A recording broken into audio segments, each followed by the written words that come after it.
Hey, what is up mortals? It is Mr. Zombie here with a new video for you. Welcome to part 13 of What If Izuku Was a Nomu. I just wanted to greet you guys by saying sit back and relax. You're in for a treat. So, we begin. Dabi floated above the crowd of faces below with scrutiny, propelled in by a flight quirk he stole from a gangster weeks ago. Beneath him was a totality of Tartarus prison's worst offenders, standing in the courtyard of the prison. They weren't free, not just yet. The quirk restraining bonds around their necks kept them powerless. The various villains knew why they were there. It was recruitment for recruitment's sake, and it didn't take a rocket scientist to figure that out. They held their tongues to listen to whatever offer the unknown young adult had to say. They didn't know much, but they knew that if he had the power to bust them out, it was most likely he had some kind of plan involving them, so they waited for him to finish his appraisal of them. Now that I've gotten all of your attention, the name's Dabi, and I'm this world's new king. As for your former king, All for One, you don't have to worry about him anymore. He's dead. I personally took care of that. Murmurs of shock and excitement traversed the crowd in waves. The prisoners thought that if this guy could kill All for One, then he must be the real deal. I've brought you this far to make a non-negotiable offer for you. Join me in resetting this corrupt society that's treated us as oddities and criminals, or be washed away like the rest of the filth. The majority of the prisoners cheered and offered their services in exchange for their freedom, but there were a few holdouts that didn't plan on remaining silent. Dabi silenced their protests with the flames, all except for one. And where do you think you're going? He floated towards the retreating prisoner, who was grabbed and held in place by the prisoners who sided with Dabi. The fleeing prisoner just so happened to be Kai Chisaki, who went pale as Dabi approached. There would be no escape for the man. Well, what a coincidence. It's the main Yakuza man himself. For the record, I've already met Eri-chan. My man Mustard told me about your quirk erasing bullets, and I gotta say, I'm disappointed. I don't know why you didn't just cultivate some of her blood cells to make them instead of killing her so many times. Dabi said from behind clenched teeth. I removed her curse and found her a new home with a kind couple who wanted a child. She's safe now, just like we promised Dane. Not that you care. A horn started to protrude out of Dabi's forehead, to Overhaul's horror. Turns out when my guy twice makes a clone of someone, he makes a copy of their quirk too. That's why 9 lost. He thought he stole Eri's quirk. Turns out it was just a copy, which only lasts about as long as the clone does. But this is the real deal. I hate child abusers. I got my scars because of one. So I thought long and hard about how to make you pay. Dabi walked up to Overhaul and put a hand on his shoulder. Kai aged rapidly until he was nothing but an ancient, sunken-eyed old man. If it wasn't for the prisoners holding him up, Kai would have collapsed under his own weight. Enjoy that for however long you have left. You earned it. The Precepts and Nine's gang gave in. As much as they didn't like it, it was the better opinion. It was the better option. They all had a new leader now, and his reign had just begun. Good to know you all understand where the tides are turning. Now, let's go make a difference. Dabi created a portal under their feet and left the prison with some of the most dangerous men and women in Japan. By the time reinforcements arrived, it was far too late. Nearly every cell was empty. Word of the prison break spread to every corner of Japan at light speed. Soon, every hero and criminal would know, and society would panic. A new, competent, and ambitious evil had awakened, and it'd take everything Hero Society had to offer to keep their society from falling into ruin. Hours later, Bakugo watched the news of the prison break with a scowl plastered on his face. Sitting in the lounge of UA, he felt powerless. A part of him felt like he could have changed the outcome. The other was busy calculating the destruction and accepting the near certainty of his death, if he'd been involved. When he boiled it down, it all amounted to him wanting to make a difference. What are the pros doing? The blonde asked, frustrated. The best they can, Aizawa said, appearing from the hallway. Still so wound up after all this time, huh? When are you going to stop blaming yourself for things you can't control? The teacher asked, taking a seat next to the annoyed blonde. You keep watching the news, and keeping an ear out for anything slightly wrong. It's unsustainable to carry on this way, Bakugo. You know that. Aizawa warned carefully. He understood what Bakugo was going through. Since the day Izuku was taken and recovered, Bakugo felt it was his duty to protect everyone. Aizawa was worried, because it was a path that always leads to self-destruction. Leave me alone, Panda Eyes. I got shit on my mind, and I don't need you to add to it. Am I adding to that strain? I don't think I'm the root cause of that. I believe you have to look inward for that answer, or an outside observer to tell you that you're being self-destructive. Like now, Bakugo, you can't save everyone. Just because you can torture yourself for it doesn't make it wise. You'll never gain anything from it, Aizawa said, attempting to spread his wisdom to his students. The man had experienced his fair share of pain and disappointment. He'd even lost friends along the way. It wasn't easy to power through it, so Aizawa understood the drive of his students. He had little faith that he'd be able to bring a stop to Bakugo's torment, but if he could soothe him just a bit to get him back on track, it would all work out. I get it, okay? You don't have to give a speech every damn day. It's just I was the strong person anyone knew.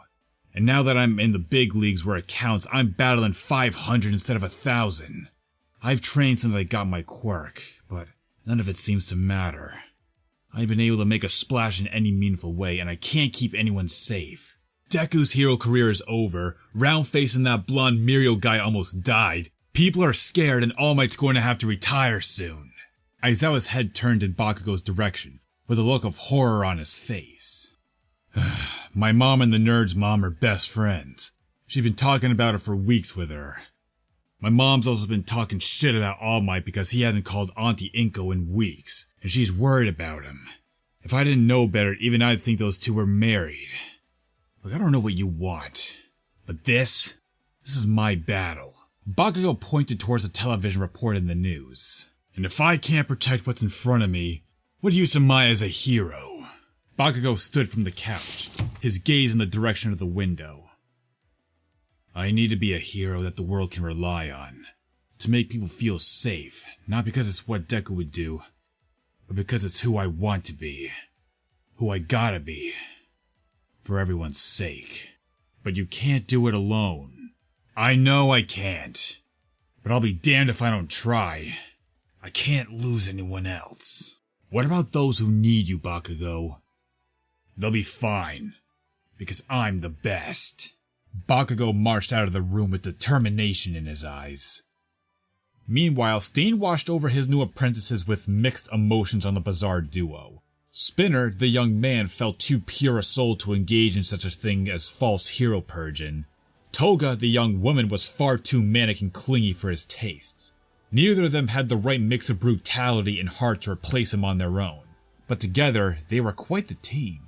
They balanced their worst tendencies and pushed each other to be better, even if they did so for their childish reason of impressing him. Still, they were improving, which gives a bit of relief to Stain's heart. For the flaws that they showed twice as much promise. The only thing that hung in the air was how much longer he had until All Might sought him out. It boggled his mind that he hadn't been apprehended sooner. Granted, All Might was most likely busy with caretaking or going after someone else much more dangerous. Stain knew what he'd robbed All Might of the torment and anger he stoked in the man. In that moment, Stain thought to himself how he was even still alive after everything that happened over the past months. Stain sent his students away. His instincts were screaming warnings that something terrible was coming his way. And they were right as always. Hey, old man, Dobby said, appearing from a portal in front of the hero killer. This is the first time we've met. Name's Dobby. I'm a huge fan, and the guy who cauterized your gut. You're welcome. Stain glittered at the young man with a look of contempt in his face. Another misguided fool clinging to a flawed ideal is what you are. You freed the most dangerous men and women in Japan, and you dare to show your face before me? Not even my blonde student would be airheaded enough to think that doing so was wise.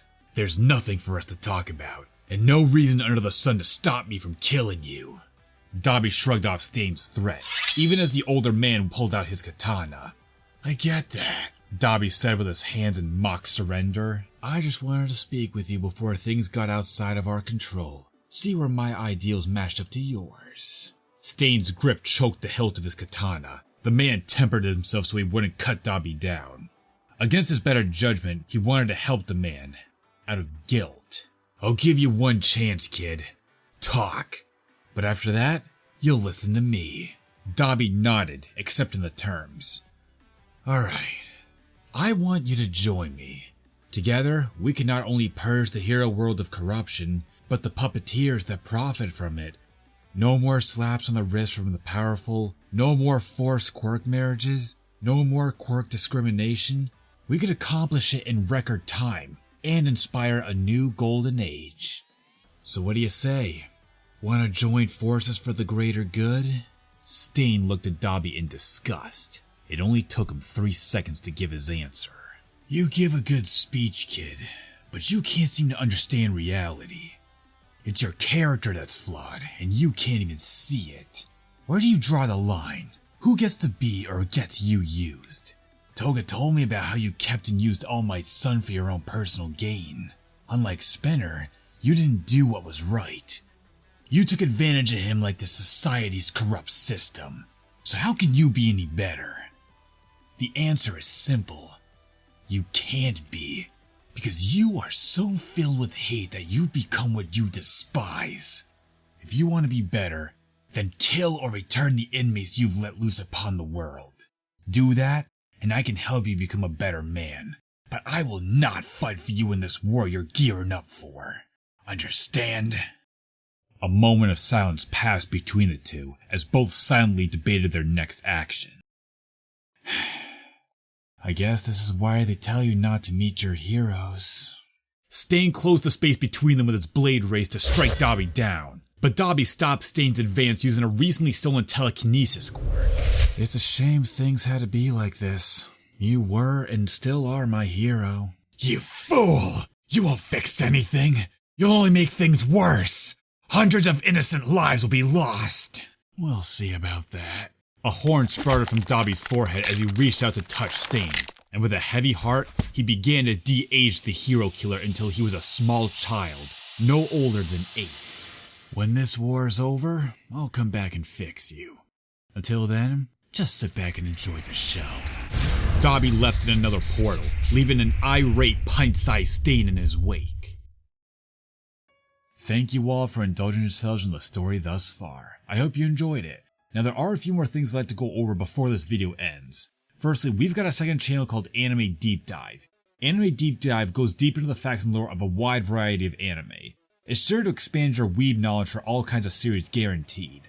On top of that, we have a third channel called We the Celestials Naruto What Ifs. It's what we do on this channel already, but in the vast world and lore of Naruto. So go check it out if you're in the mood for some jujitsu action. Secondly, on behalf of We the Celestials, I'd like to thank everyone involved in the production of today's awesome content. Their details will be in the description below. Lastly, if you're interested in what we do here on We the Celestials, then I would love to extend out an invitation for you to join the team. The only caveat being we only accept members 16 years and up to join the crew. You can sign up for whichever category fulfills your interest by joining the recruitment Discord using the link in the description below. Our Discord is an all-around fantastic place to be. Whether you're a fan or looking to join our band of misfits, we're always looking for more members to join us. Well, that's it from us for today's video, so thank you all for watching and have a great day.